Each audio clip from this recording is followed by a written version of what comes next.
Hey, wanted to throw in one more short video here. First of all, man, I was blessed by just going through Philippians 4:13. It was great to see it that way and just to hear that truth, the high value of Christ and how that's the secret to our contentment. I did want to go over the dig deeper section in this chapter. They have a large section about the context of 2 Samuel, which is great. You can go through that as well. I thought that was super, but I wanted to make sure to answer these specific questions at the end of the chapter. When we read Mark chapter 8, verses 22 to 26, we come to those, and the question is, what do these verses tell you on their own? And so we come to Mark. If I can get there here in a second. Mark chapter 8 and 22 to 26. They came to Bethsaida. Some people brought to him a blind man, begged him to touch him, and he took the blind man by the hand and led him out of the village. And when he had spit on his eyes and laid his hands on him, he asked him, "Do you see anything?" And he looked up and said, "I see men, but they look like trees walking." Then Jesus laid his hands on his eyes again. He opened his eyes, the sight was restored, and he saw everything clearly. And he sent him to his home, saying, "Do not even enter the village." And so what do these verses tell you on their own? Well, Jesus heals a man. He was blind, now he sees. The healing was a little different. It wasn't just an instantaneous healing. It wasn't just by the word of Christ. He didn't just say, "Open your eyes." He spit in the man's eyes. So if we're not careful and we misinterpret this and misapply it, we might feel that Christ is calling us to spit in man's eye, which could get you in trouble. Not a great evangelistic tool. So we know some things, again, about what is on the page in front of us. And so we can rejoice that a man was healed. We can say, hey, Christ heals. Isn't that great? Which it is. But there's something else going on here. It's now the second question. Look at the context. Read verses 14 to 21 and 27 to 30. What changes there in the disciples' understanding? Well, 14 to 21 is an account here when Jesus is on the boat after he has fed thousands, two particular times when he has fed thousands of people. Now they're in a boat, and they had forgotten to bring bread, and they only had one loaf with them in the boat, and he cautioned them, saying, "Watch out, beware the leaven of the Pharisees and the leaven of Herod." And they began discussing with one another the fact they had no bread.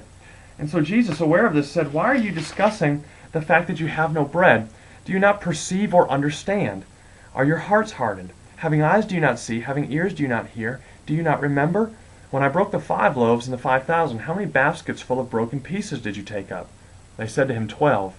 "And the 7 for the 4,000, how many baskets full of broken pieces did you take up?" And they said to him, 7. And he said to them, "Do you not yet understand?"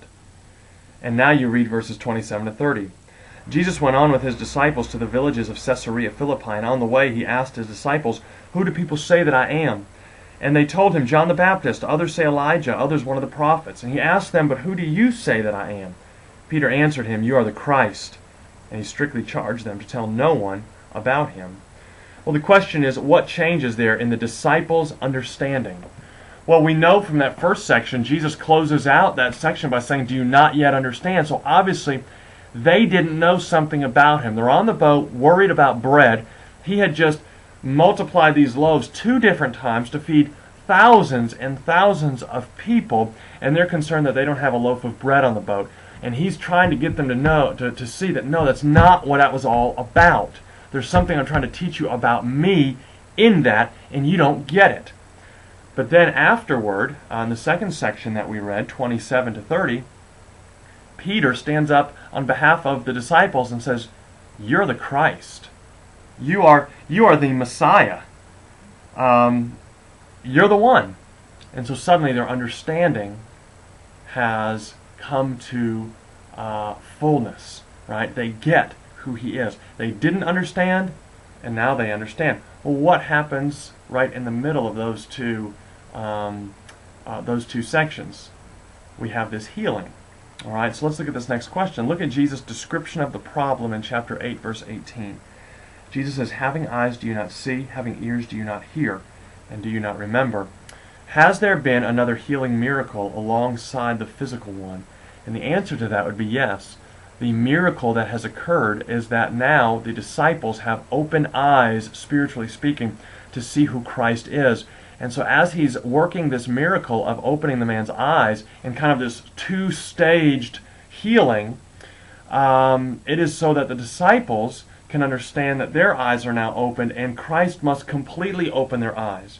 Prior to this, they saw Christ, they knew some things about him, they understood some of what he was about and who he was, but there was still much misunderstanding. Much like a man whose eyes are partially healed, and he sees the men walking around like trees.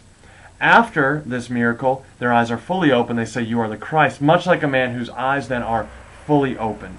And so this two-stage miracle is set here to illustrate the need for these disciples to have their eyes fully opened by Christ, and the miracle that Christ actually does this, opens their eyes fully to who he is, to his identity, to his deity, and to the fact that he is the Messiah. And so I just wanted to go over that in Mark chapter 8. I love it. It's wonderful. And it is a powerful picture of the spiritual work that God needs to do in our hearts. This is what we're praying for this week, that God will open eyes up spiritually to see the truth of his word. So have a great time teaching. So appreciate you who labor in the word and teach God's people his truth. And what a joy it is to teach people how to find that truth themselves. May God just bless our church through this effort. And so we will talk to you later. Bye-bye.